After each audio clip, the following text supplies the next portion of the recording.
Hello student. Today we are here to discuss on the topic assignment problem. Assignment problem is done because to reduce the time. What time? To transfer one or anything from one place to another place. To minimize this time, we use this assignment problem. About this, the small introduction is given. Please go through this.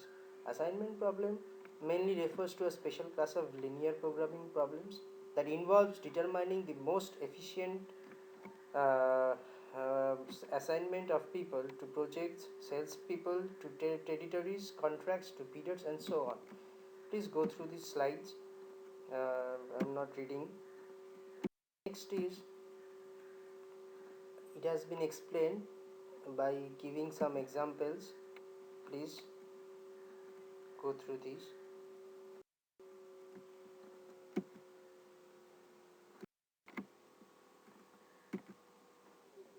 So we are going to explain this assignment problem by using as an example in the form of a question given at the end of the slides. And first of all, we should know the different steps which are given in this problem. And while going through the steps, I have given you the solution as well, so that you can understand while going through the steps. Achha, there are two types of assignment problem. One is balanced assigned problem, another one is unbalanced assigned problem. What is balanced assignment problem? Where the number of rows is equals to the number of columns. That means the number of jobs is equals to the number of operators, whereas unbalanced assignment problem refers to the number of rows is not equals to the number of columns. If it is so, we need to insert a dummy row or a dummy column with its value as 0. The balanced assignment problem can be computed by using Hungarian method, which I am going to show in the next few slides. And please go through the steps. In Hungarian method, there are two phases. So number one phase is row and column reduction. Row and column reduction means subtracting the minimum value of each row from the entries of that particular row. See, you will see here a matrix is there. The pink portion are the values, or rather the times. See, the row minimum means I have found out the minimum value from each rows. Like in the first row, the minimum value is 7. In the same way, all these values are given. In the next uh, uh, matrix, I will show you the subtracted value. See, the first minimum value was 7. From the first row, 9 minus 7 is 2. 11 minus 7 is 4. 14 minus 7 is 7. 11 minus 7 is 4. 7 minus 7 is 0. In the same way, we will go to the matrix. After that, we will do column reduction. Same way, the minimum value from the column we will select and we will subtract it from that particular matrix. You can see the column minimum, that is 0 0 0, and from the fourth column the minimum value is 2, and we will subtract it from the matrix and we will get this new value.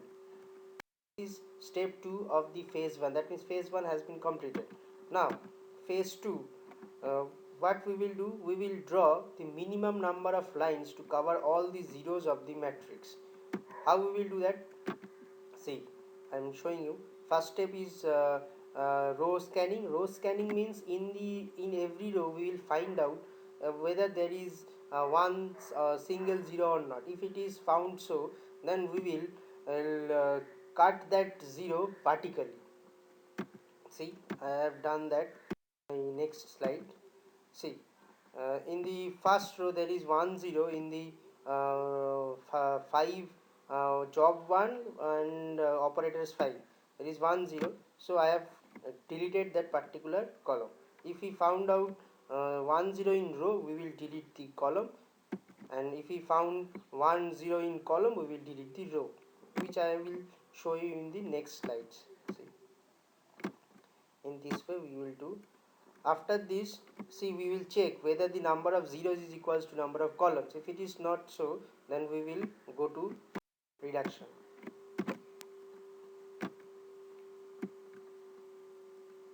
through this, you will understand. Deleted cell,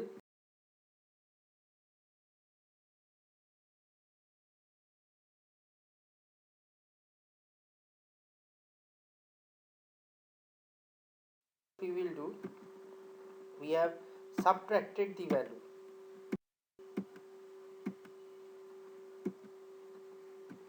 I have just pressed a wrong key. So here it is. The minimum value is 1, and we have added the value in the intersection point, and we will subtract that minimum value 1 from the undeleted cell. Undeleted cell was what? 72751171. So it has become 61640060, and rest other will be same. After that, after doing this, we will go to step 4. What is step 4? Again we will start with step 1, that means row scanning and column scanning. After doing that, we will find out that the number of zeros, marked zeros, is equals to the number of rows. You can see the animation has been used over here to make you understand. So this is the solution, and so we will see that first job has been completed in operator 5. In this way I have written this last matrix. See, 1 5 2 1 5 4 4 2 3 3. Now by using this, what we will do, we will put the values, actual values, which is given in the question, which you will see in the later on.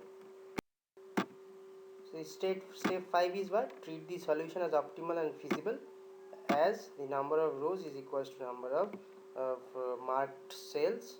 See, these are the time. The minimum time is 38. Okay. So in this way we have done Hungarian method. This is the question I have given, but previously I have already solved it in the steps which I have explained just now. The next rule is diagonal rule.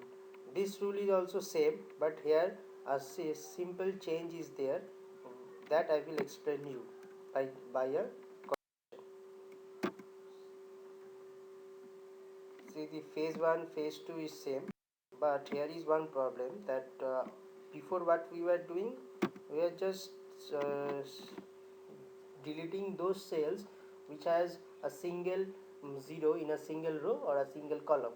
But in this question we will see there is more than one zero in a cell, and the optimal feasible point is means we were not able to find out the optimal feasible solution by Hungarian method. So in that case, when we will be not able to find out the optimal feasible solution by using Hungarian method, as well as there is the more than one zero in the matrices, we will use diagonal method. See, demo is given in the next slide.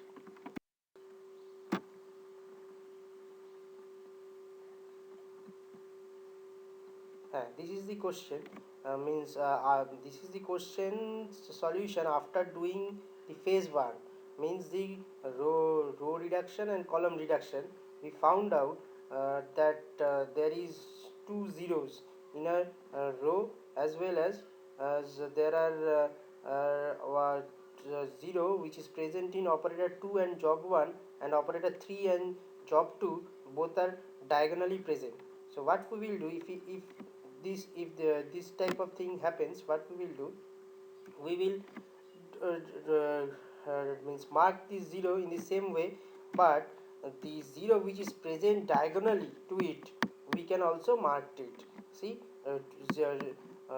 means in the row 2 there are two zeros, but since that particular zero is diagonally to row 1's zero, we can mark it as well.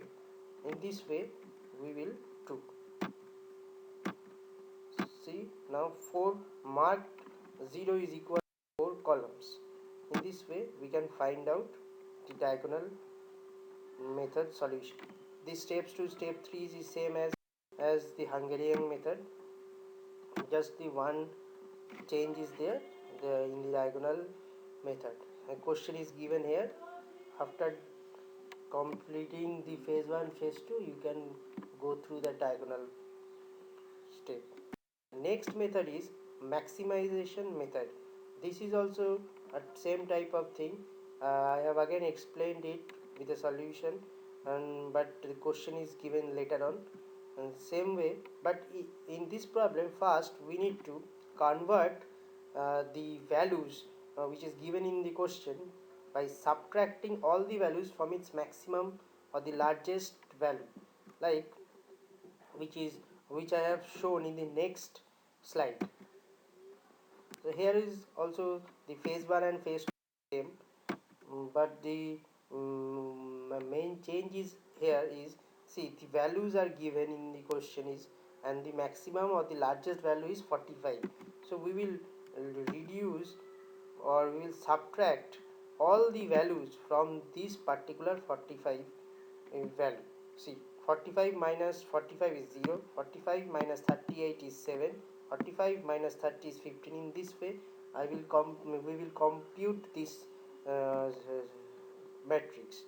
After doing this, use the same methods which we have used in, or which same steps which we have used in Hungarian method. But in this problem also, if we find out that there is more than one zero and one other zero is present diagonally, we can use diagonal method. Please go through this. It is same as before. If you face any problem, you can contact me. The way we will be solving the assignment problem, you need to by heart these steps, but if you practice more and more, you can means easily compute this type of sums. This is the question which I have already completed before. I mean shown in these slides with rest